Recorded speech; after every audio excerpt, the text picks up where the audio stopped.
ঈসা আলাইহিস সালাম কবর গোরস্থানে দাঁড়ায় আছে।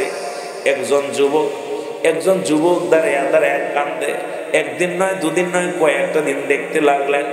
ঈসা নবী যায় বলে, যুবক রে, তুমি কেন কবরের পাশে দাঁড়ায় কাঁদো?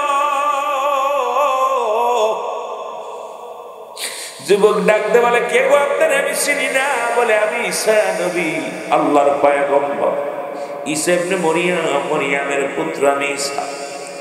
আমি আপনার কাছটি ঘিরে আজ কটা দিন দেখি আপনি দাঁড়ায় কাঁদতেন। বাড়ি যান? কয়, বাড়ি যাব না, বাড়ি যাওয়ার সম্ভব নয়। এই গোরস্থানে আমার বিবির শুয়ায় রাখছে। আজ 3 দিন আগে আমার বিবি মারা গেছে। ওই গোরস্থানে আমার বিবিরে বিদায় করে দিছি, শুয়ে আছে। ওই বিবিরে আমার আল্লাহ হয় আমারে নিয়ে যাক, না হয় বিবিরে ফিরে দিন। আমি রাত্রে ঘুমাইতে পারি না, খাইতে পারি না, চলতে পারি না। আমার আল্লাহ হয় আমারে নিয়ে যাক, না আমার বিবিরে ফিরে দিন। আল্লাহ। আবার যুবক বাবারা শোনো, যাইতে গো অনেক আলোচনা। ঈসা আলাইহিস সালাম ডাকতে বলে, যুবক রে, বাড়ি যাও, বাড়ি যাও। পৃথিবীর মানুষ চিরস্থায়ী নয়, ক্ষণস্থায়ী, মারা লাগবে।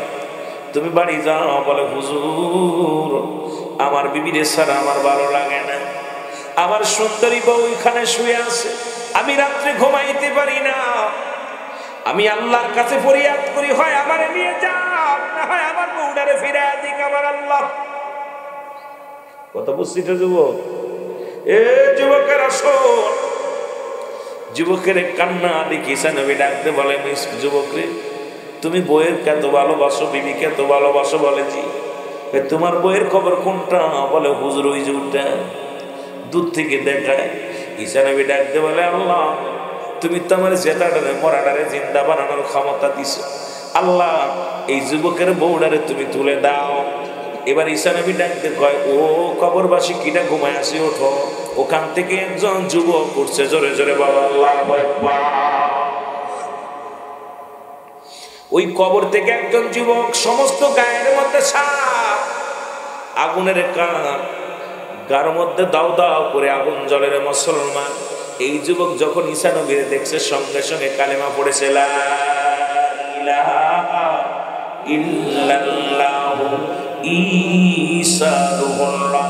জোরে জোরে চিল্লায় বলা যাবে না সুবহানাল্লাহ। আর একটু জোরে জোরে চিল্লায় বলা যাবে না আল্লাহু আকবার।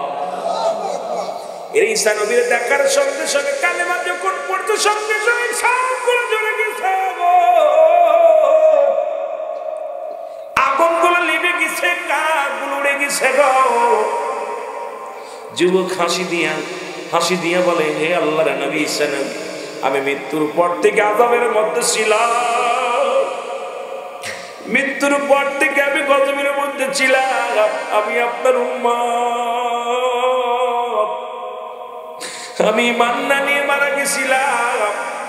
ওই কবরটার মধ্যে বড় আযাবের মধ্যে ছিল। আল্লাহর নবী গো,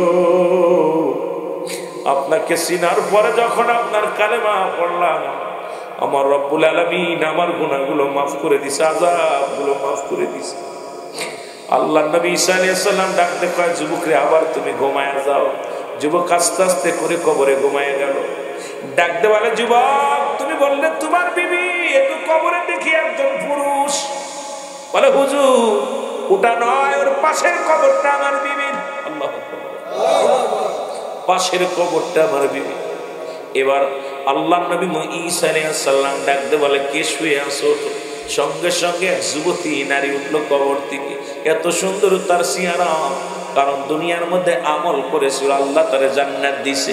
আর ওই জান্নাতের ভিতরে যাওয়ার আরো চেহারা সুরত আরো ভালো হয়ে গেছে।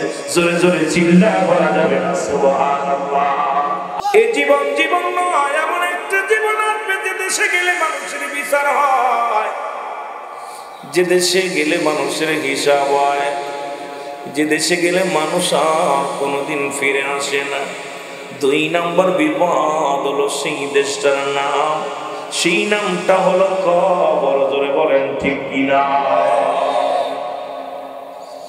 আর কবরেও লাগবে নবী, মিজানে লাগবে নবী, ফুলসিরাতে লাগবে নবী। ও মুসলমান, ইয়াউমাল কিয়ামতের ময়দানে লাগবে নবী। নবী বিনে কোনো বান্ধব নাই, নবী বিনে কোনো গতি নাই, নবী বিনে কোনো উপায় নাই। সেই নবীজির ভালোবাসা যার অন্তরে যতটুক, তার ঈমান বলতে ততটুক। নবীজির প্রেম ভালোবাসা যার অন্তরে নাই, তার ঈমান বলতে কিচ্ছু নাই। যারা বলেন ঠিক কিনা? এ মুসলমান শুনে না, ওই হাসরের ময়দান হবে বাবা, যে কথা বলতেছি না শেষ হবে কোনদিন? কুল্লামান আলাইহা, সব কথা কয় না। রুহুল আমিন সিদ্দিকী প্রধান বক্তা মোনাজাত দিছেও আর শেষ হয়ে গেছে, কথা কইতেন নি? আরে কোন এলাকায় এলাম বোঝে না। প্রধান বক্তা ওঠার পর আর কোনো বক্তা থাকে? শেষ করে দিব। জোরে বলেন ঠিক কিনা? আল্লাহ বলে বান্দারে, যেদিন কিচ্ছু বলতে কিচ্ছু থাকবে না, এই জমিনটা আমি রাখবো না, আসমান আমি রাখবো না। এক কথায় সৃষ্টি জগতের কিচ্ছু থাকবে না, স্রষ্টা আমি থাকবো, আমি আল্লাহ। কি থাকবে? জোরে বলেন, আরো জোরে। ভয় পাই রে, ভয় পাই। থাকবে কে? আমার আল্লাহ। ও যুবক শোনে না, আল্লাহ কয় বান্দা, যেদিন কিচ্ছু বলতে কিচ্ছু থাকবে না, পাহাড় থাকবে না, নদী থাকবে না, রাস্তা থাকবে না, কোনো নক্ষত্র থাকবে না, এই জমিনটার মধ্যে কিচ্ছু বলতে কিচ্ছু আমি রাখবো না। এই হাসরের ময়দান কোন দিনে হবে শুনে না ওরে মুসলমান। আল্লাহ কয় বান্দা, এই জমিনটা পুরো আমি তামা বানায়া দিব। এই জমিনের ভিতরে যত পানি আছে, পানিগুলো পুড়ে আমি ছাই বানায়া দিব। যেদিন কিচ্ছু বলতে কিচ্ছু থাকবে না, সেদিন থাকবো শুধু আমি আল্লাহ। জোরে জোরে বলো আল্লাহু আকবার। কিচ্ছু থাকবে না। হাসরের ময়দান যেদিন অনুষ্ঠিত হবে, থাকবে কে? কথা বলেন কে? কিয়ামত শেষ হয়ে গেছে, কথা বুঝেন? সব কিছু যেদিন শেষ হয়ে যাবে, এত বাড়াবাড়ি করো জমিনটা লইয়া, এই জমিনটা আমি আল্লাহ পুরায়া কি বানায়া দিব? তামা বানায়া দিব। এই যে মাটিগুলো পুড়ে হয়ে যাবে তামা। এই মুসলমান, এই তামার মাটির উপরে দিয়ে মানুষগুলো হাঁটবে, মানুষগুলো দৌড়াদৌড়ি করবে, বড় কষ্ট করবে, আর জবান দিয়ে একটা আওয়াজ আসে, ইয়া সালিম ইয়া সালিম, আমাকে নিরাপত্তা দাও। একটা আওয়াজ আসবে শুধু মানুষের জবান দিয়ে, ইয়া সালিম ইয়া সালিম, আল্লাহ আমাকে নিরাপত্তা দাও। এই জমিনের পানিগুলো পুড়ে ছাই হয়ে যাবে, সব কিছু একাকার হয়ে যাবে। যেদিন কিচ্ছু বলতে কিচ্ছু থাকবে না, এক কথায় সৃষ্টি থাকবে না, স্রষ্টা থাকবে। সেদিন স্রষ্টা থাকবে আমার নবীর ভালোবাসা নিয়ে। জোরে জোরে চিল্লায় বলা যাবে না আর একটু জোরে জোরে চিল্লায় বলা যাবে না আল্লাহু আকবার। একটু মহব্বতের সঙ্গে দুরূদ শরীফ পড়ুন। আল্লাহুম্মা মাইক এইটা ভালো টানতেছে, এটা মাশাআল্লাহ ভালো, এই বেটার কষ্ট হচ্ছে রে বাবা। আওয়াজ না দিলে যুবক গুলো, আরে যুবক গুলো, তোমাদের আওয়াজ এত জোরে দিবা তাবু তো নড়ে না।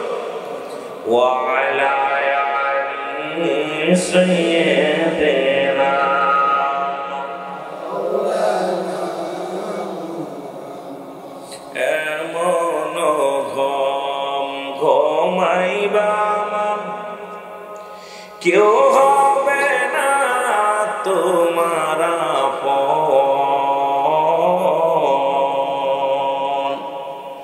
রাখবে ধরে আদার ভুবন, কে দিবে তো পাহারা।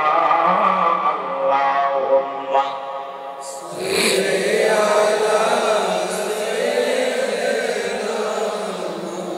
এরা তো চিনি দিলাম, ওখানে চিনি দিয়েছে।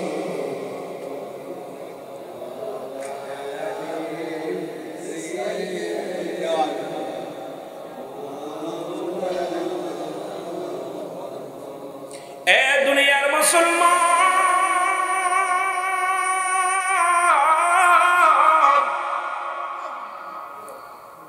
ইমানদারদের জন্য রাখবে হাসরের ময়দান ফয়সালার পরে একটা জায়গা রেখে দিছি আমার আল্লাহ। আমার আল্লাহ বলেন বিসমিল্লাহির রাহমানির রাহিম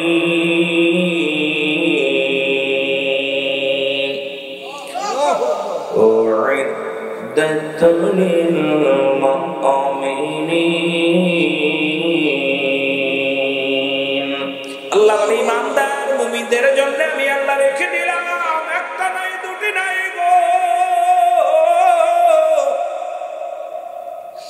আমি আল্লাহ প্রস্তুতি করে রাখলাম আটটা জান্নাত। কিডা কিডা যাবে না দুইখানা তুইলা দেখা। কি কপাল পোড়া মানুষের নিয়ে আইছেন জান্নাতও যাইব না। আয় হায় আরে বুড়া কফেল্লা মানুষ রে। আমরা মাগুরা জেলার মানুষ, আমাদের বাসার আপনাদের বাসা এক হইতো না। জান্নাতের জান্নাতে কেটা কেটা যাবে এটা বলছি। জান্নাত আপনাদের এখানে জান্নাত একটা হোটেল আছে এসি কথা হয়েছেন নি? ওরা মনে হচ্ছে এই বৈরাবের জান্নাত হোটেলে যাবে। একদিন আমার ড্রাইভার করছে হুজুর আজকে জান্নাতে হাঁকবো। কি জান্নাতে বাথরুম করবো কথা বলছেন?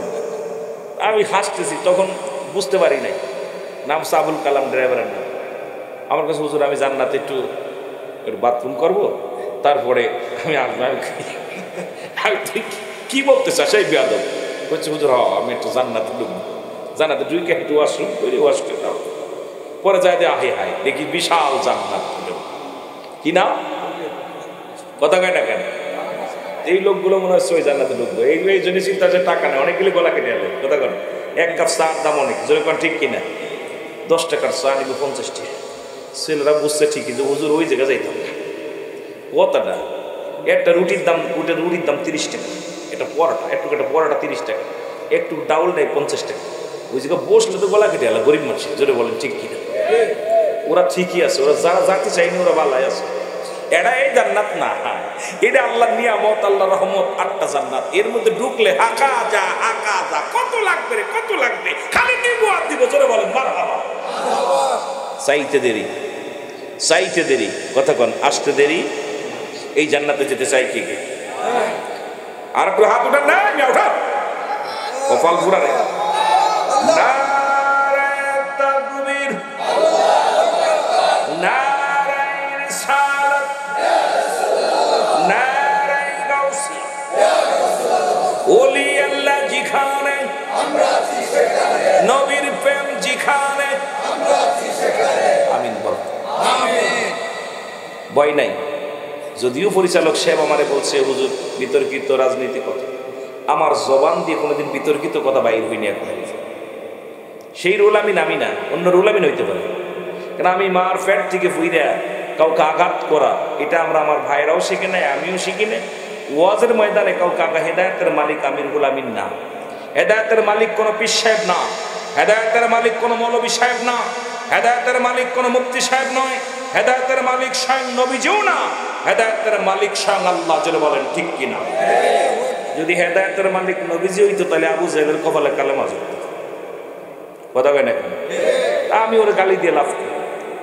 কথা বুঝেননি? কথা বুঝেন? ওনারা আমার চেনে নাই, মনে হয় চেনে নাই বলে বলছে আমি এই কথাগুলা। কেন আমার বাইরে ফেলে দিলে আপনি আমার মধ্যে বাইরে করতে পারবেন না। যতবার আপনি যদি শিখাও দেন এটা আমি কইতাম না, কারণ আমি এখানে হট্টগোল করতে আসিনি, এখানে আসছি মানুষকে ভালোবাসা দিতে, প্রেম দিতে। জোরে বলেন ঠিক কিনা? ওয়াজের ময়দান নাই ভাই, ওয়াজের ময়দান এখন বিনোদন। ওয়াজের ময়দান বিনোদন। একটা অ্যাপ পড়িয়া কোথায় কারে গিবাত, সমালোচনা, গিবাত, ওই অমুক পীর অমুকে ধরো, এইগুলো আমরা শিখিনি। বিশেষ জাকির মঞ্জির আলেম যারা, আমরা এগুলো করিও না, শিখিও না। আল্লাহ আমাদের হেদায়েত দান করুক সবাইকে। জোরে বলুন আমিন। মহব্বতের সঙ্গে দুরূদ শরীফ পড়েন। আল্লাহুম্মা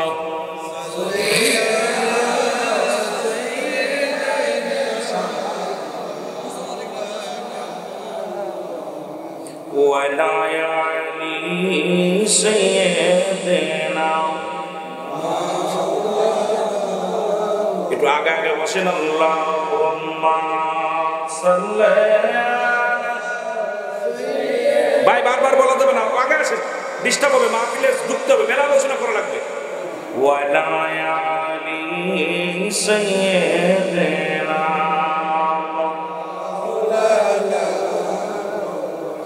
اے دنیاর মুসলমান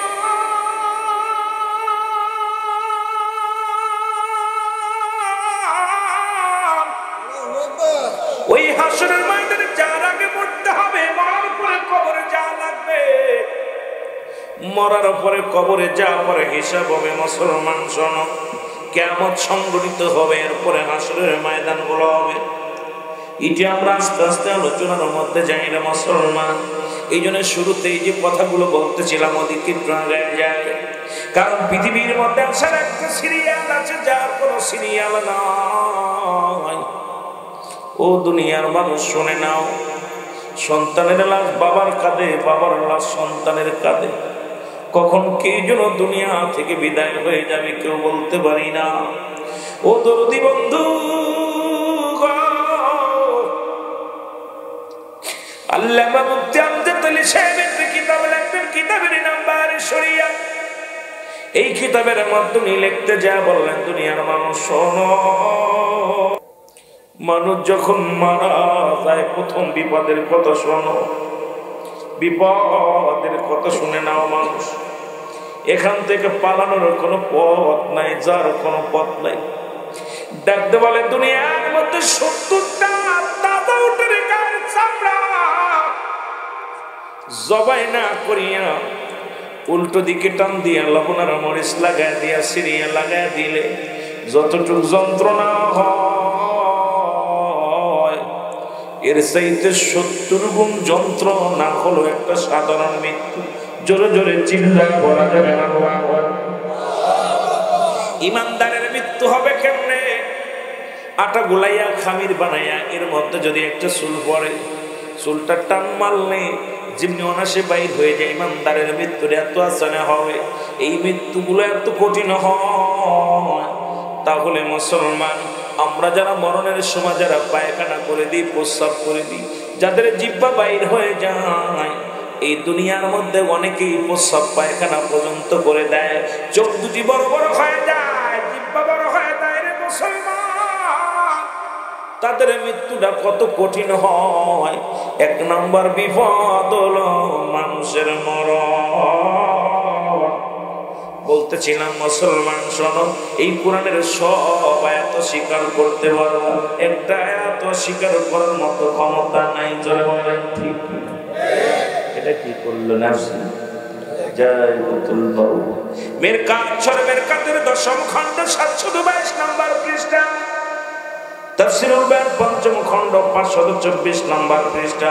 রাসূল বলে লা ইয়ামুত, আল্লাহর প্রিয় মাবুদ বান্দা যারা হয়ে যায় তাদের মৃত্যু হয় না। লা ইয়ামুত মুসলমান শুনে না, আল্লাহ বলে প্রতিটা প্রাণীর মৃত্যু সব গ্রহণ করতে হবে। রাসূল কয় লা ইয়ামুত, তাদের মৃত্যু নাই। এইরকম মাহবুব বান্দা হওয়া লাগবে গো, যার দুনিয়ার ভিতর থেকে বিদায়ের পরে কোনো পেরেশানি তো নাই, টেনশন নাই।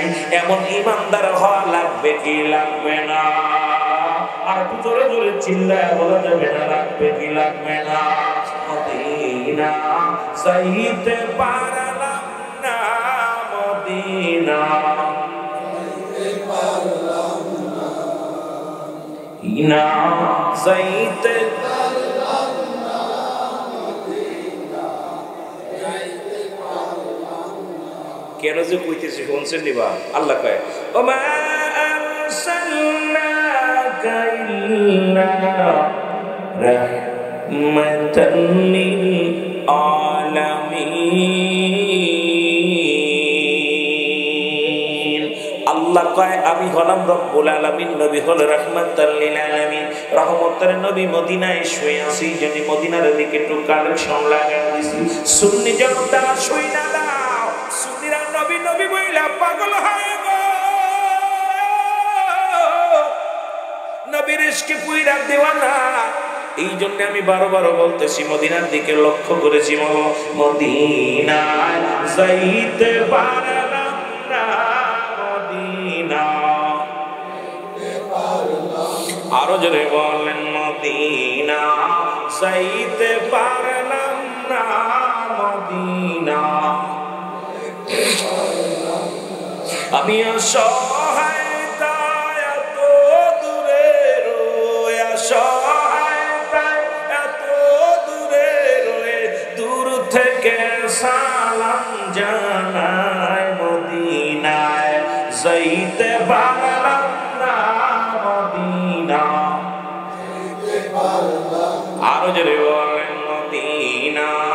যাইতে পারলাম না মদিনা এ দুনিয়ার মুসলমান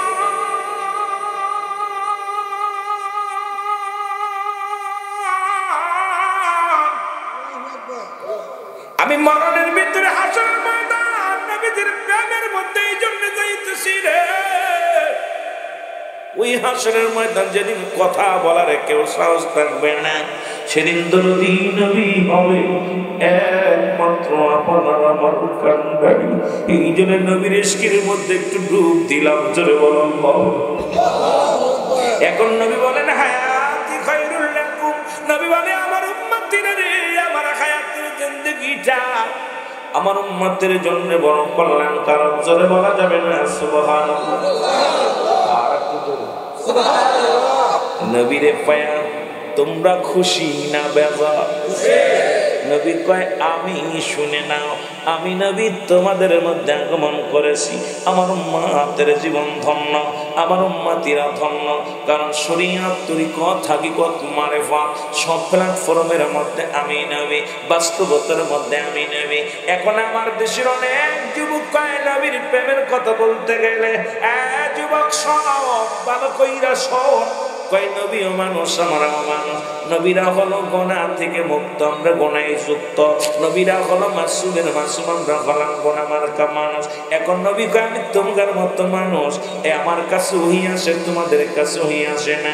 এখন এই কথা হই না আমার জামানার কিছু আলেম কয় নবী আমার মতো মানুষ আমি বলি নবীর সঙ্গে কোনো মেশাল চলে না প্রিয়াতম নবী ডাকতে বলে আমার সাথে বলে রব্বানা জালামনা أنفسنا إن لم تغفر لنا وترحمنا لنكونن من الخاسرين জোরে জোরে চিল্লায় বলা যাবে না আল্লাহু আকবার এরে আদম নবী ডাকতে পারে আমার মালিক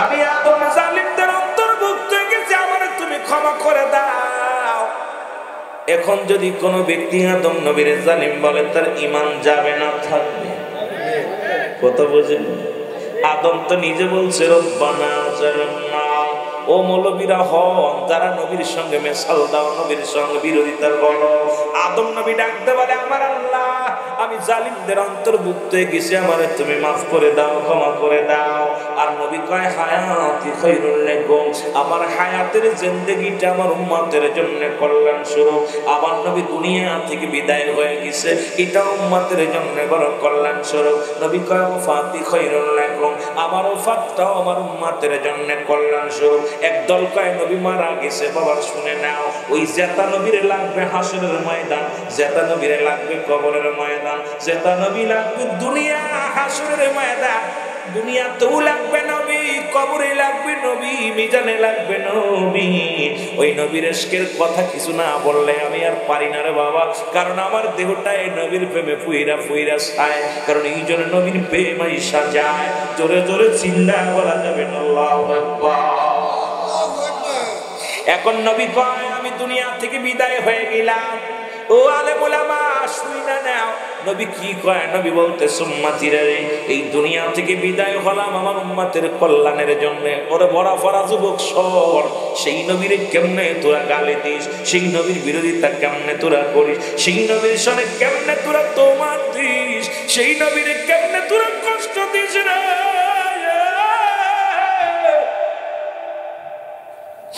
নবী কয় উম্মতিরা রে দুনিয়ার মধ্যে যদি কোন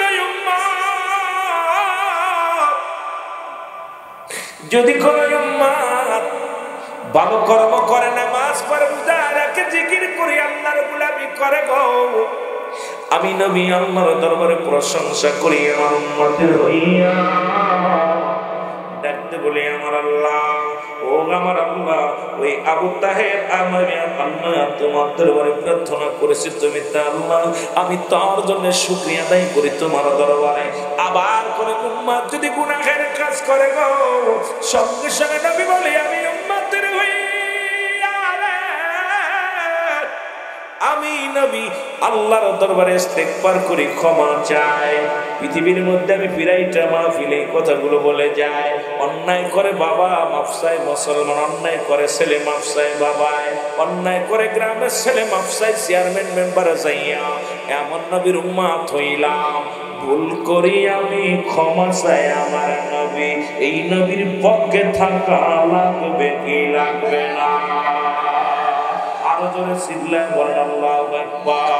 মদিনায় যাইতে পারলাম না, মদিনা। আরো জোরে বলেন মদিনা যাইতে পারলাম না, মদিনা। আমি অসহায় তাই এত দূরে রই, আমি অসহায় তাই এত দূরে রই, দূর থেকে সালাম জানাই নবী, দূর থেকে নাই মদিনা যাইতে পারলাম না, মদিনা দেখতে পারলাম না, মদিনা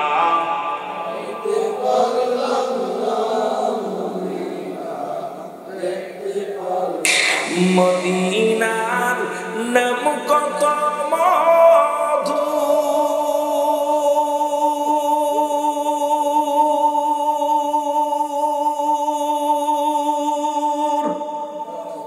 মদিনা আর যে কত দূর, ওই মদিনা পথের ধুলি, ওই মদিনা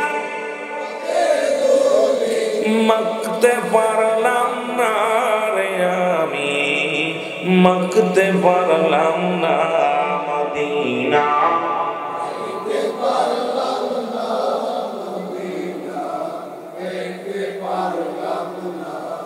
হাজি রেজে গাইবেন। হাজি কয় যখন হজের মৌসুম আসে পাগল হয়ে যায় হাজি, যতবার মদিনায় গেছে চমক, মন চায় আর বারবার যেতে, মন চায় বারে বারে দেখতে। জোরে বলেন যারা গিয়েছে তাদের রেজে গাইবেন।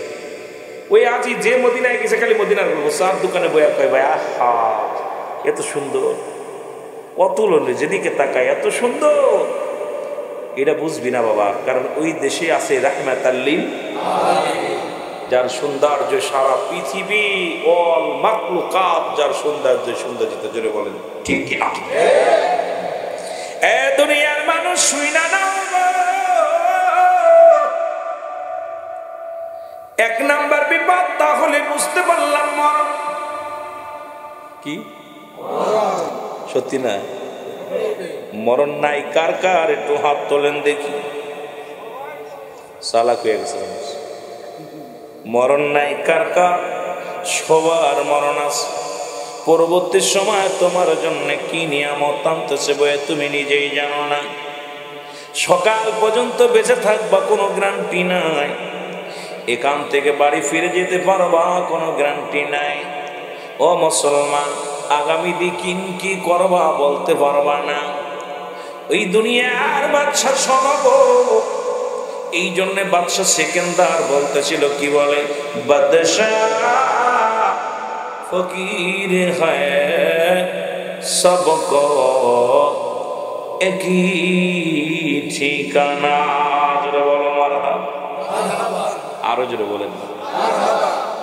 বাদশা সেকেন্দার রাখতে বলে, উজি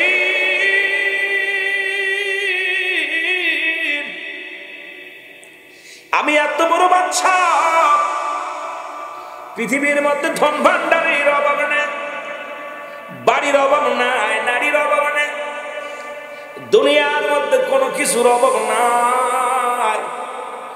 আমি যেদিন মারা যাব আমারে গোসল করাবি, আমারে কাফন পরাবি, কিন্তু কাফনের ভিতরে দুটি হাত মুড়াইয়া দিবি না, এই দুটি হাত কাফনের বাইরে রেখে দিবি।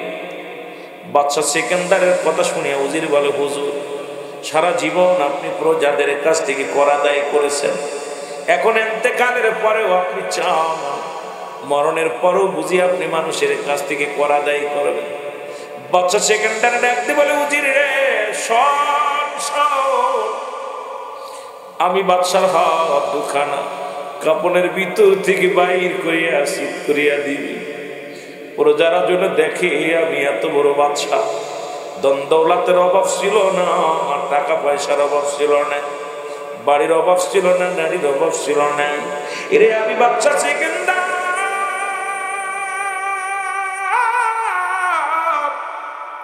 সন্ন্যাতে বিদায় নিলাম, কোনো বালাখানা নিতে পারলাম না, স্বর্ণ নিতে পারলাম না, বাড়ি নিতে পারলাম না। পৃথিবীর বুকে মায়ের গর্ভে থেকে এসেছিলাম সন্ন্যাতে আমি বাদশা সেকেন্দার।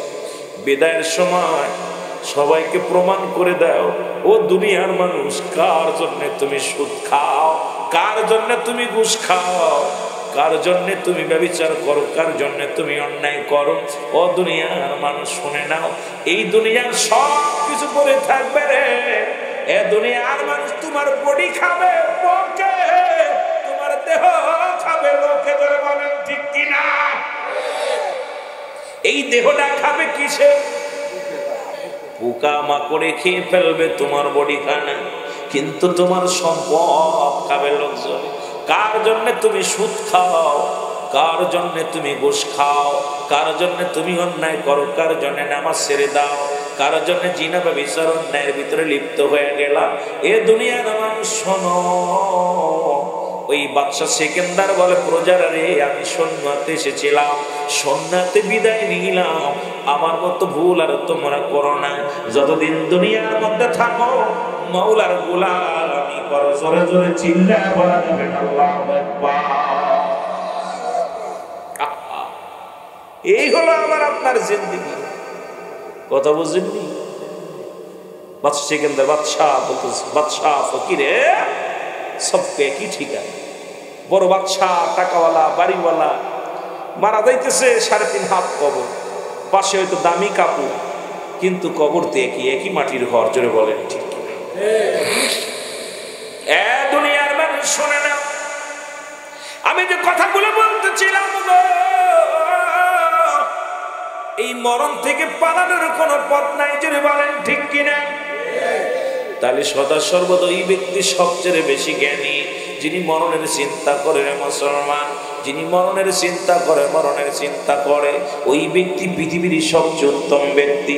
যার ভিতর মরণের ভয় ঢুকছে সে সুদ খাইতে পারে না, যার ভিতরে মরণের ভয় ঢুকছে সে ঘুষ খাইতে পারে না, যার ভিতরে মরণের ভয় ঢুকছে সে হারাম ভক্ষণ করতে পারে না, যার ভিতরে মরণের ভয় ঢুকছে সে অন্যায় করতে পারে না। যে ব্যক্তির ভিতরে অন্যায়, মুসলমান শুনে নাও, যে ব্যক্তি দুনিয়ার মধ্যে মরণের ভয় যার অন্তরের ভিতরে ঢুকছে, জিনা ব্যভিচার অন্যায় করতে পারে না, যার ভিতরে মরণের চিন্তা আছে, এক ওয়াক্ত নামাজ সে ছাড়তে পারে না। জোরে জোরে চিল্লায় বলা যাবে না ঠিক কিনা? তাহলে 1 নাম্বার বিপদ যেহেতু আমাকে ছাড়বে না, সতর্ক সংকেত বাংলাদেশে আমার দেশের বৈজ্ঞানিকেরা বলে দেয়। 3 নাম্বারের সংকেত, 1 নাম্বার সংকেত, সমুদ্রের আশপাশে যারা বাড়ি ঘর আছে সবাই আপনার নিরাপদ জায়গা চলে যাবেন। সবাই নিজ নিজ বাড়ি ঘর ছেড়ে নিরাপদ স্থানে চলে যায়। আল্লাহ সতর্ক দিচ্ছে বারবার মরণের কথা, মরতে হবে, মরার প্রস্তুতি থাকার দরকার আছে কি না? আর জোরে জোরে চিল্লায় বলেন আছে কি না? বিপদ, এ তো মরণের ওয়াস্কার করবো, মরণের ভয় মাত্র ভিতরে একেবারেই নাই। আমি দেখলাম ইন্ডিয়াতে, আমাদের দেশে ভারত, পাশের রাষ্ট্রে ভারত, কিছু যুবক টিকটক করতে যাইয়া মাটি কুইরা কবর বানাইয়া ওর ভিতরে যায় লুকায়, দেখছে কবরে কিরাম আজাবায় দেখতেছে। আল্লাহ তাআলা এমন গজব দিছে, ওই দিনে আল্লাহ পাক কারেন্ট নিয়ে গেছে, কারেন্ট তো গেছে, কারেন্ট নিয়ে বসাল ঝড় তুফান শুরু হয়েছে। ভিতরে দেয় এটা তো মরছে, কথা বুঝলেন, এটা তো একবারে সিটকে শেষ, উপরে যেগুলো ছিল এটাও যায় দেখে, এগুলো ওরা দেখে এটাও বোবা, কথা কইতে। আল্লাহ কবর নিয়েও মানুষ টিকটক শুরু করছে। কবরের চিন্তা, কোন দেশে বাস করতেছি, কোন পৃথিবীতে বাস করতেছি, যে পৃথিবীর মানুষগুলো মরণের চিন্তা একবারও করে। এই মরণের চিন্তা যে ব্যক্তি করে কোনোদিন অপরাধ জগতে থাকতে পারে না, সে সর্বদাই আল্লাহ মাশগুল হয়ে যায়। জোরে বলেন ঠিক কিনা? এ দুনিয়ার মানুষ শুনে নাও, 2 নাম্বার বিপদ হলো মুসলমান কবর। লম্বা আলোচনার মধ্যে যেতে পারবো না, ওই বিপদের সংকেত গুলো দিয়ে যায়। 2 নাম্বার বিপদ হলো মানুষের কবর। এই কবরে না শোয়ানো পর্যন্ত আপনার আমলনামাটা নিজ হাতে লেখা লাগবে রে মুসলমান, শুনে নাও। ওই কবর বলতে বোঝায় মানুষের মরণের পর থেকে কিয়ামত পর্যন্ত জগৎটাকে বলা হয় কবরের জগৎ। এই কবরটা মুসলমান শুনে নাও, যারা আগুনে পুড়ে মারা গেল তাদের কবর কোথায়? যাদের হাঙ্গর কুমিরে খাইল তাদের কবর কোথায়? যাদের পৃথিবীর মধ্যে পানিতে ডুবে মারা গেল তাদের কবর কোথায়? এক কথায় কবর বলতে বোঝায় মানুষের মৃত্যুর পর থেকে শুরু করে কিয়ামত পর্যন্ত জগৎটাকে বলা হয় কবরের জগৎ। যারা বলেন ঠিক আরো, কিন্তু দুনিয়ার মানুষ কবরটার প্রতি ভয় নাই, দুনিয়া ধরে ফেলেছে বা লোহা কেলা। এরা মুসলমান বনি ইসরাইল একজনের নবী না বলো যদি ঈসা আলাইহিস সালাম গো, ঈসা আলাইহিস সালাম কবরের পাশে প্রতিনিয়ত যাইতো। দুনিয়ার মানুষ যে এমন ভাবে দুনিয়া ধরে ফেলেছে মুসলমান শোনো, আমি শুধু বনি ইসরাইলদের বোঝানোর জন্য ঈসা নবী একটা কথা আমার মনে পড়ে গেল।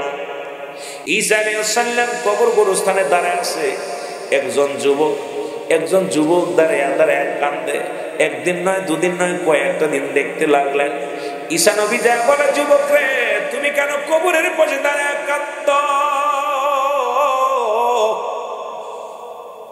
যুবক ডাকতে বলে, কে গো আপনার? আমি চিনি না। বলে, আমি ঈসা নবী, আল্লাহর পয়গম্বর ঈসা ইবনে মরিয়মের পুত্র আমি ঈসা। আমি আপনার কাছে ঘিরে আজ কটা দিন দেখি আপনি দাঁড়ায় কাঁদতেন। বাড়ি যান? কয় বাড়ি যাব না, বাড়ি যাওয়ার সম্ভব নয়। এই গোরস্থানে আমার বিবির শুয়ায় রাখছে। আজ 3 দিন আগে আমার বিবি মারা গেছে, ওই গোরস্থানে আমার বিবিরে বিদায় করে দিছি, শুয়ে আছে। ওই বিবিরে আমার আল্লাহ হয় আমারে নিয়ে যাক, না হয় বিবিরে ফিরে দিন। আমি রাত্রে ঘুমাইতে পারি না, খাইতে পারি না, চলতে পারি না। আমার আল্লাহ হয় আমারে নিয়ে যাক, না আমার বিবিরে ফিরে দিন। আল্লাহ।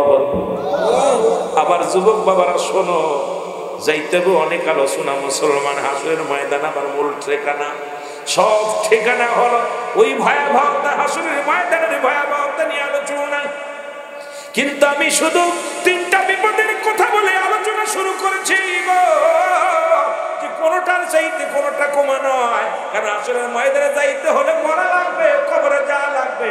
এই জন্য আমি একটু পিছনের দিকে গেছি। জোরে বলেন আল্লাহু আকবার। আরো জোরে। ঈসা আলাইহিস সালাম ডাকতে বলে, যুবক রে বাড়ি যাও, বাড়ি যাও। পৃথিবীর মানুষ চিরস্থায়ী নয়, ক্ষণস্থায়ী, মারা লাগবে। তুমি বাড়ি যাও। বলে, হুজুর আমার বিবিরে ছাড়া আমার ভালো লাগে না, আমার সুন্দরী বউ এখানে শুয়ে আছে, আমি রাত্রে ঘুমাইতে পারি না। আমি আল্লাহর কাছে ফরিয়াদ করি, হয় আমারে নিয়ে যাও, না হয় আমার বউটারে ফিরে দিক আমার আল্লাহ। কথা বুঝছি তো যুবক? এ যুবকেরা শোন। যুবকের কান্না দেখি ঈসা নবী ডাকতে বলেন, যুবক রে তুমি বইয়ের কত ভালোবাসো, বিবিকে এত ভালোবাসো। বলেছি, তোমার বইয়ের খবর কোনটা? বলে, হুজুর ওই যে ওটা। দূর থেকে দেখায়। ঈসা নবী ডাকতে বলে, আল্লাহ তুমি তো আমার জেতাডারে মরাডারে জিন্দা বানানোর ক্ষমতা দিছো, আল্লাহ এই যুবকের বউডারে তুমি তুলে দাও। এবার ঈসা নবী ডাকতে কয়, ও কবরবাসী কিনা ঘুমায় আসি, ওঠো। ওখান থেকে একজন যুবক উঠছে, জোরে জোরে বলো আল্লাহু আকবার। ওই কবর থেকে একজন যুবক, সমস্ত গায়ের মধ্যে সাপ, আগুনের গার মধ্যে দাও দাও করে আগুন জ্বলে রে মুসলমান। এই যুবক যখন ঈসা নবীর দেখছে, সঙ্গে সঙ্গে কালেমা পড়েছে, লা ইলাহা ইল্লাল্লাহু ঈসা রূহুল্লাহ। জোরে জোরে চিল্লায় বলা যাবে না সুবহানাল্লাহ, আর একটু জোরে জোরে চিল্লায় বলা যাবে না আল্লাহু আকবার। এই ঈসা নবীর দেখার সঙ্গে সঙ্গে কালেমা যখন পড়তে, সঙ্গে সঙ্গে সবগুলো জ্বলে গেছে, আগুনগুলো লিভে গেছে, কাঠগুলো উড়ে গেছে গো।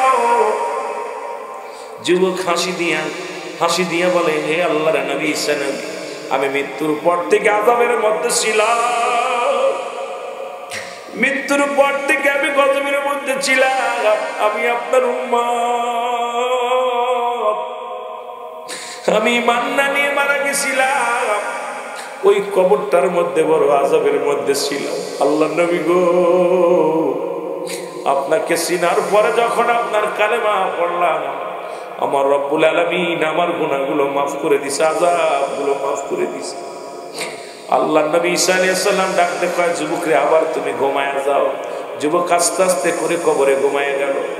ডাকতে বলে, যুবক তুমি বললে তোমার বিবি, একটু কবরে দেখি একজন পুরুষ। বলে, হুজুর ওটা নয়, ওর পাশের কবরটা আমার বিবির। আল্লাহু আকবার, পাশের কবরটা আমার বিবি। এবার আল্লাহ নবী ঈসা আলাইহিস সালাম ডাকতে বলে, কে শুয়ে আছো? সঙ্গে সঙ্গে এক যুবতী নারী উঠলো কবর থেকে। এত সুন্দর তার চেহারা, কারণ দুনিয়ার মধ্যে আমল করেছিল, আল্লাহ তারে জান্নাত দিছে। আর ওই জান্নাতের ভিতরে যাওয়ার আর চেহারা সুরত আরো ভালো হয়ে গেছে। জোরে জোরে চিল্লায় বলা যাবে না সুবহানাল্লাহ, আর জোরে জোরে চিল্লায় বলা যাবে না আল্লাহু আকবার। ঈসা নবী ডাকতে বলে, যুবক এটা কি তোমার বিবি? বলে, জি হুজুর এটা আমার বিবি। বলে, যাও নিয়ে চলে যাও, তুমি বাড়িতে যাও। ঈসা আলাইহিস সালাম হুকুম দিলেন, যুবক তার বিবিরে নিয়ে ঘরে গেলেন। বাড়ি যা বিবিরে ডাকতে কয়, বিবি আজ কটা দিন আমি ঘুমাইতে পারি না, তোমার প্রেশারিত হয়ে গেছি, তোমার টেনশনে, তোমার ছাড়া খাইতে পারি না, ঘুমাইতে পারি না। ওই গোরস্থানে বসে বসে কাঁদতাম, বিবিরে তোমারে পাইছি। এবার উড়তের পর মাথা দিয়া বিবির উড়তের পর মাথা দিয়া কয়, আমি একটু ঘুমাইনি, শান্তি মতো ঘুমাইনি। ঘুমের মধ্যে আছে এমন সময় ওই রাজ্য দিয়া ওই রাজ্যের প্রধান যিনি রাজকুমার ওই রাস্তা দিয়ে যাইতেছিল। ওই মহিলাকে দেখে রাজকুমারের নজরে পড়ছে এক সুন্দরী মহিলা। আস্তে আস্তে করে রাজকুমার চলে আসলেন মহিলার কাছে। এসে এই মহিলা রাজকুমারকে দেখিয়া নিজের স্বামীর মাথাটা নিচে রাখলেন। আল্লাহ, রাজকুমার কয়, যাবিনি মহিলা, যাবানি আমার সঙ্গে রক্ত মিলায়। মহিলা কি করলেন, নিজের স্বামীর মাথাটা নিচেই রেখে চলে গেলেন। এবার ঘুম থেকে উঠল, ওটা পর মুসলমান শুনে না, ঘুম থেকে উঠে দেখে বিবি না আমায়।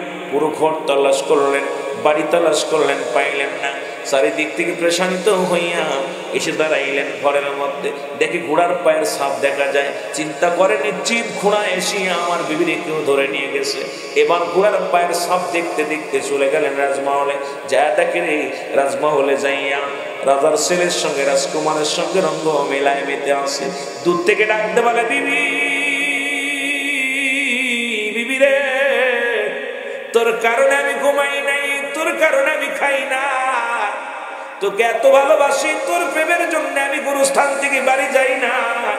বিবি রে, আমার এদিকে তুই রাজকুমারের সঙ্গে রঙ্গ মেলায় মেতে আসে। বিবি ডাকতে কয়, কে তুমি? আমারে ডাকো। রাজকুমার কয়, মেয়েরে তোমাকে যে স্বামী বলে দাবি করে, ওই বিবি বলে দাবি করে, ওকে বলে আমি ওরে চিনি না।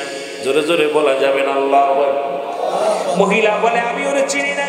এ মুসলমান শোনো, দিলের কান্ডা লাগা শোনো। মহিলা, রাজকুমার কয়, তুমি চেনো না? কয়, না চিনি না। রাজকুমার তরবারি আনিয়া এক কবে যুবককে দুনিয়া থেকে বিদায় করে দিল। এটা দ্বারা প্রমাণ করছে বনি ইসরাইল লোকেদের, মুসলমান শোনো, ওই সুন্দরী মহিলাটাকে একটা দুনিয়ার সঙ্গে তুলনা করেছে। আজকে দুনিয়ার মানুষগুলো আজকে দুনিয়ার জন্য নামাজ ছেড়ে দেয়, কাজের জন্য রোজা ছেড়ে দেয়, এই দুনিয়ার জন্য সব কুরবানি করতেছে রে মুসলমান। এই সংসার করিয়া নামাজ রোজা সব ছেড়ে দিছে, জিনা ব্যভিচারের ভিতরে জড়িত হয়ে গেছে।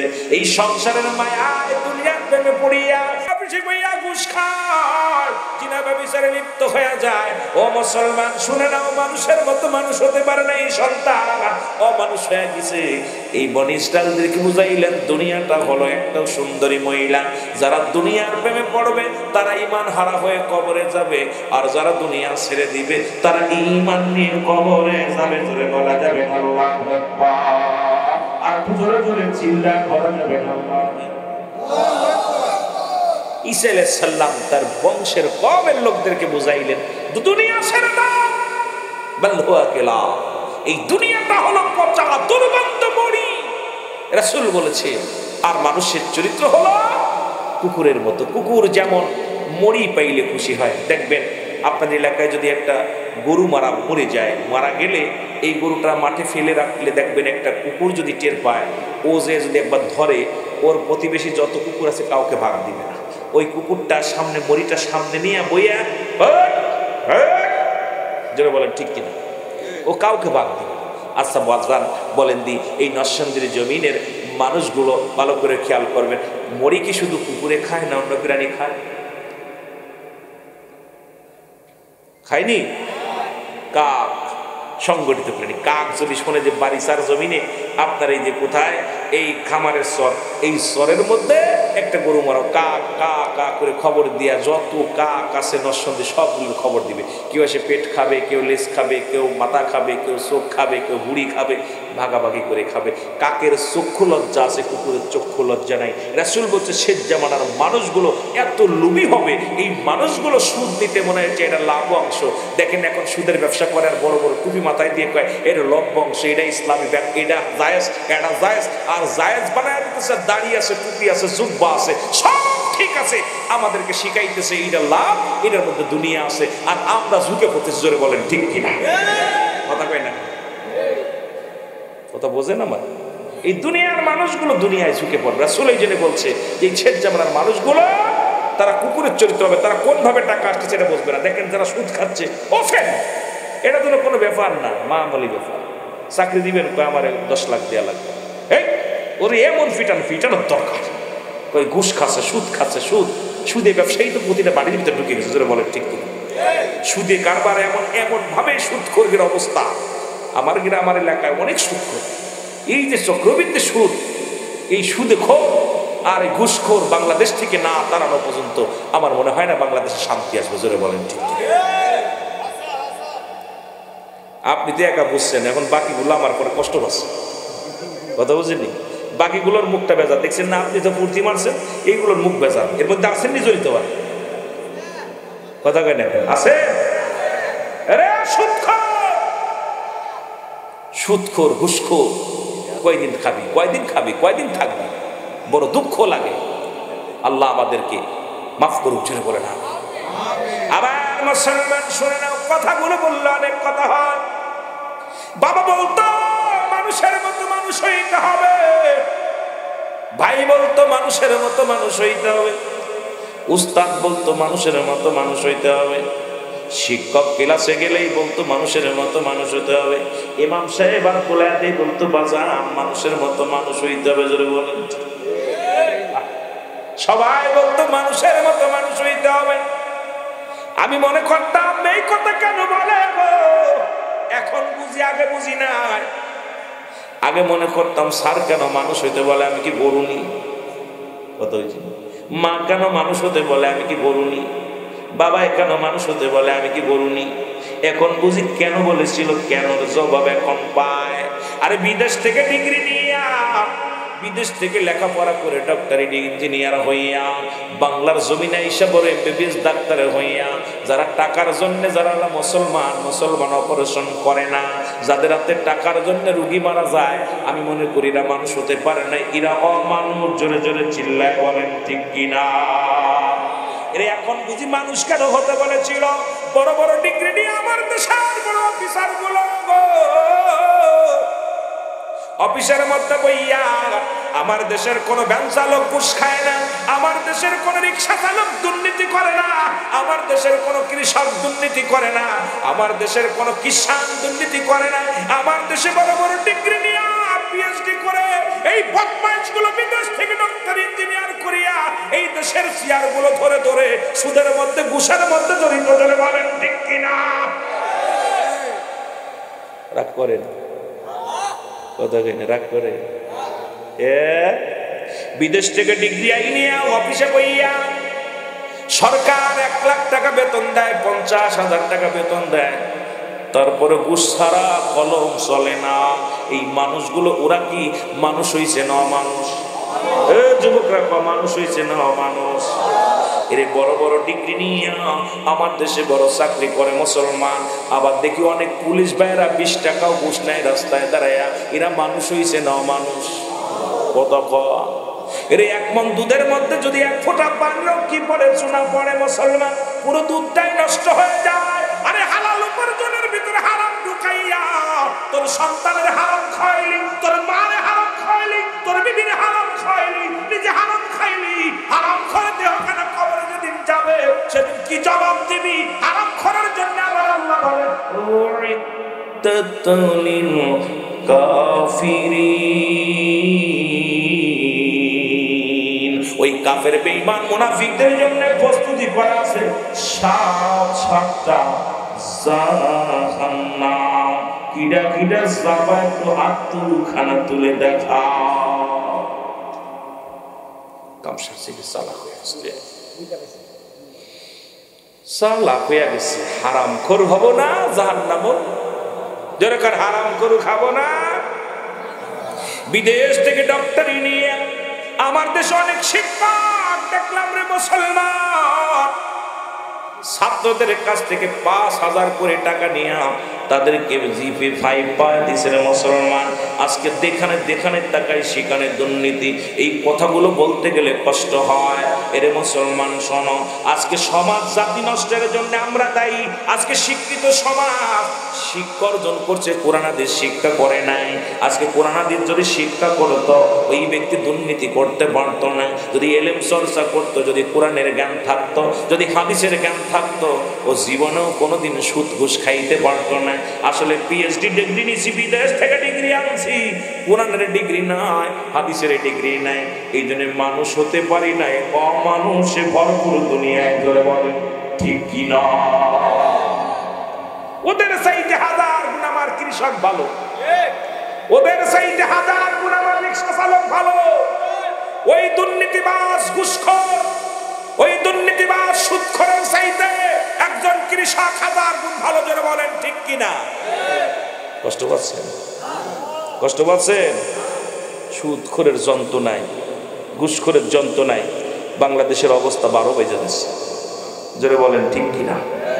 আমরা সুদকে না বলবো, সুদকে না বলবো, ব্যবসাকে হালাল বলবো। ঘুষকে না বলবো, ব্যবসাকে হালাল বলবো। না খেয়ে মরে যাবো, তবুও সুদ খাবো না, ঘুষ খাবো না। প্রতিজ্ঞা করতে রাজি আছেন?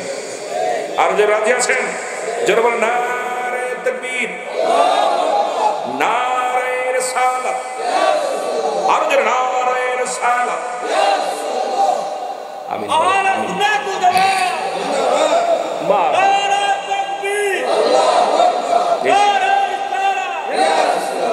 নবীর ফেমাস কি কথাইতে নিব, কথা বলেন আহলে সুন্নাতুল জামাত। ওই আহাল নবীর আহলে বাইত, সেই ভালোবাসার মধ্যে ঢুকছে, সুন্নাতের মধ্যে ঢুকছে। যেটা বলেন মারহাবা। একটু মহব্বতের সঙ্গে দুরূদ শরীফ পড়েন। আল্লাহুম্মা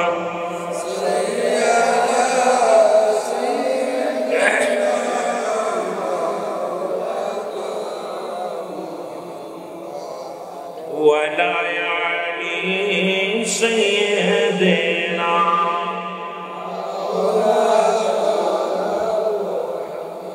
কেলো ভাই সুদ ঘুষের ওয়াজ করলাম, উঠে উঠে যাচ্ছি, এটা কি কষ্ট ভালো নি? দেখছেন নি? করা ওয়াজ করলে বিপদ। পিতা কইতে রে বাহা বড় কষ্ট। যেগুলো উঠলো নিশ্চিত কিছু দোষ আছে। যেটা বলেন ঠিক কিনা? আর ডায়াবেটিস থাকে মাফ, কথা কন ঠিক কিনা? আল্লাহ মাফ করুক সবাই। জোরে বলেন আমিন। আরো জোরে। আল্লাহ যদি রোগ দিয়ে থাকে সেটা বেশি ভিন্ন ব্যাপার। আর যদি এই মাহফিল থেকে উঠে যায়, নিশ্চিত মনে করবেন এটা শয়তান উঠাইছে। কারণ হলো এই ওয়াজগুলো শয়তান পছন্দ করে।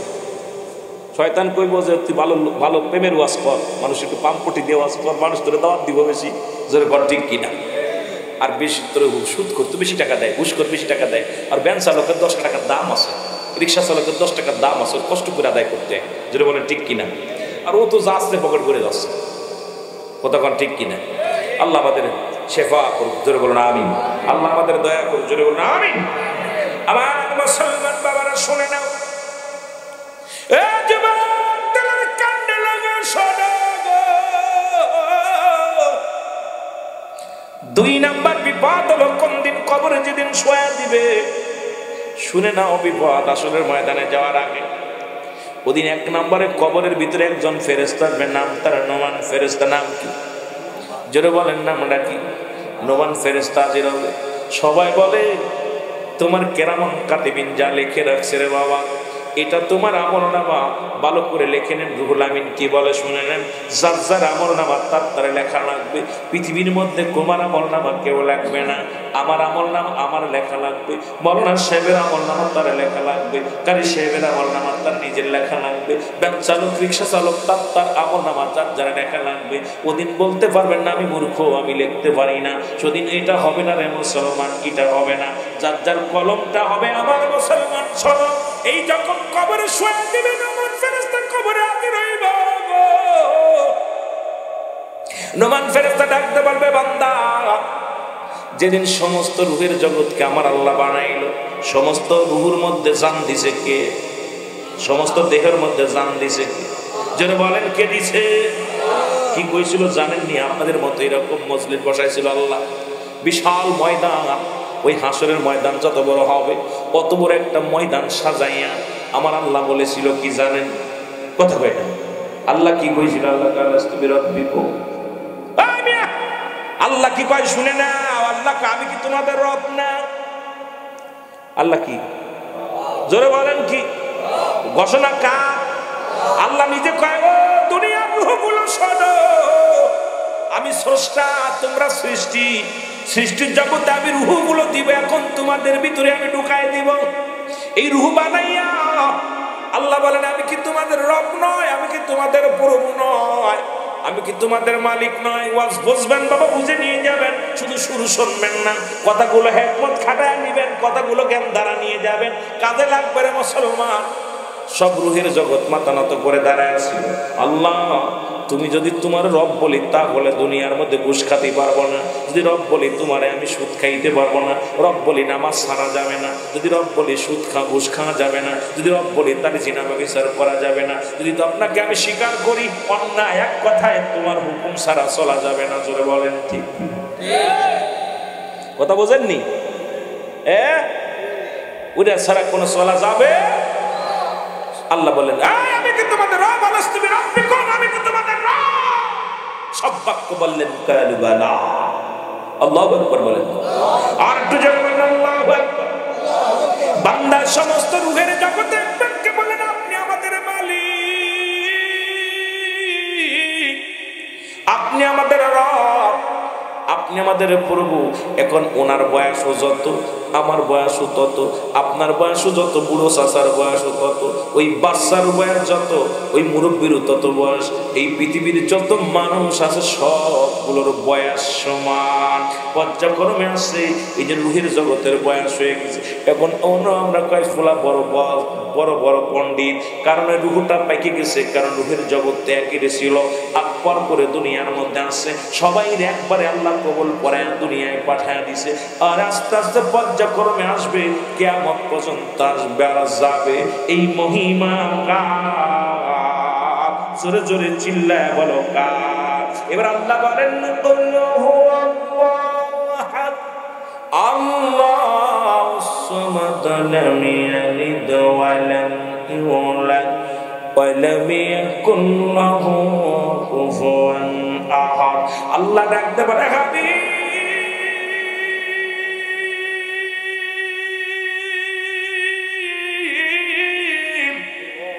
আমি আল্লাহ এক, আমি আল্লাহ এক। জোরে জোরে চিল্লায় বলেন আল্লাহ কয়জন? আরো জোরে কইতেন না, আস্তে কইতেন না, জোরে কইতেন আল্লাহ কয়জন? আরো জোরে বলেন কয়জন? গোলামি করবো কার? দাসত্ব করবো কার? হুকুম মানবো কার? আইন মানবো কার? সিজদা দেব কারে? গোলামি করবো কার?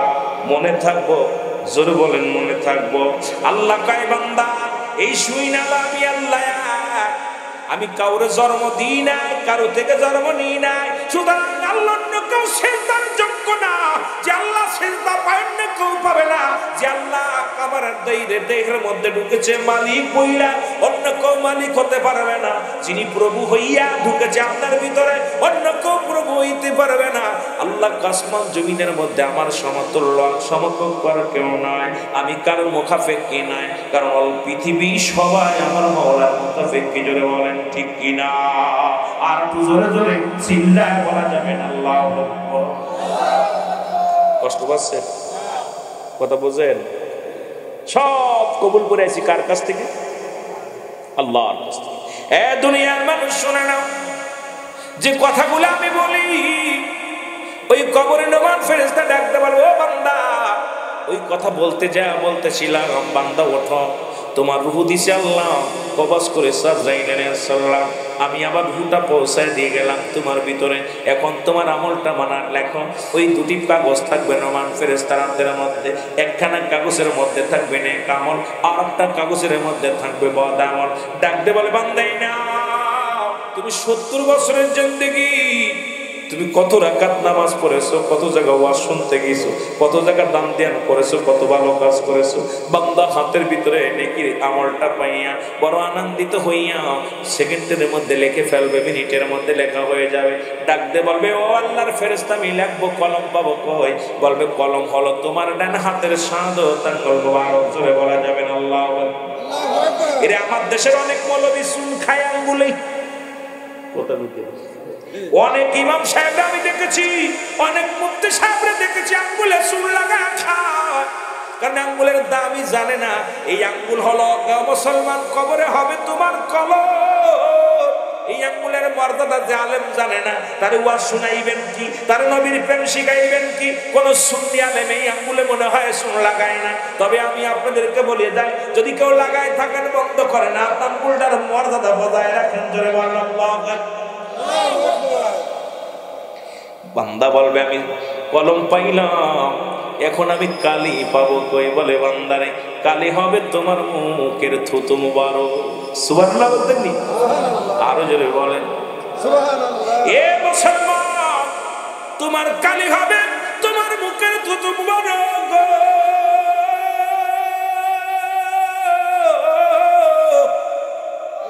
এখন এই মুখটা পবিত্র রাখার দরকার আছে কি না? এখন মুখ দিয়ে গাঁজা খাবি আর মদ খাবি আর বলবি কালি ঠিক আছে। এই যে শীতের মৌসুম আছে, কলমের কালিগুলো জমে নষ্ট হয়ে যায়, সুদখোরের মুখটা নষ্ট হয়ে যায়, ঘুষখোরের মুখের জবান নষ্ট হয়ে যায়। যে ব্যক্তি ফাইসা কথা বলে তার জবান নষ্ট হয়ে যায়। এই সুদখোর ঘুষখোর মুসলমান শুনে নাও, শুনে নাও, এই জবানটা ঠিক রাখতে মুখ দিয়ে কাউকে গালি দেওয়া যাবে না। এই মুখের মধ্যে হারাম জিনিস বপন করা যাবে না। এই মুখ দিয়ে তুমি গাঁজা টান দেওয়া যাবে না। এই মুখের মধ্যে বিড়ি লাগানো যাবে না। এই মুখের মধ্যে ইয়াবা লাগানো যাবে না। এই মুখের মধ্যে ফেনসিডিল খাওয়া যাবে না। এই মুখটা পবিত্র রাখতে হবে। যদি মুখটা পবিত্র রাখতে পারো, এই মুখের কালিটা পবিত্র থাকবে। এই পবিত্র কালি দিয়ে তোমার আমলনামায় লিখতে পারবা। জোরে জোরে বলো আল্লাহু আকবার। কি মজা! নাম্বার 3 মুসলমান সর্বদা বলবেন, আমি কলম পাইলাম, কালি পাইলাম রে,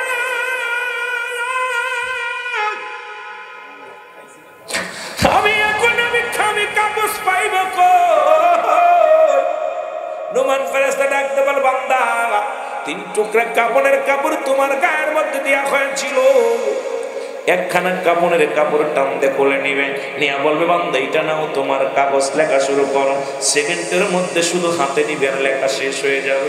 এরপরে আর একটা কাগজ দিবে, দয়া তুমি 70 বছরের জিন্দেগি কত রাকাত নামাজ কাজা করেছিলা, কত জায়গা জিনাবা বিচার করেছিলা, কত জায়গা পরের মহিলা নিয়ে আড্ডা মেরেছিলা, কোন অফিসে বইয়া ঘুষ খাইছিলা, কোন জায়গা নিয়ে কোন সেরি নিয়ে আড্ডা মেরেছিলা, কোন বন্ধু বান্ধব নিয়ে বিড়ি সিগারেট খাইছিলা, গাদার প্যান্ডেলে বইছিলা। এখন সামনে যখন হাজির হয়ে যাবে, বান্দা বলবো, ফেরেশতা আমি এগুলো করি নাই। ফেরেশতা কবে, দাঁড়াও, ওই কম্পিউটারের মতো সঙ্গে সঙ্গে সামনে হাজির করে দিবে। কোন বছর, কত মাস, কয় মাস বয়স হলে, কত তারিখ, কত সেকেন্ড তুমি কত অন্যায় করেছিলে, সব সামনে হাজির হয়ে যাবে। বান্দা লজ্জায় মাথা নত হয়ে যাবে। ডান দিক থেকে কবরে চাপ দেওয়া শুরু করবে, বাম দিক দিয়া চাপ দিবে। ডান দিক দিয়া চাপ যখন মারবে, ডান দিকের আড্ডিগুলো বাম দিকে চলে যাবে। বাম দিক দিয়া যখন টান মারবে রে, চাপ মারবে রে, বাম দিকের চলে যাবে। বান্দা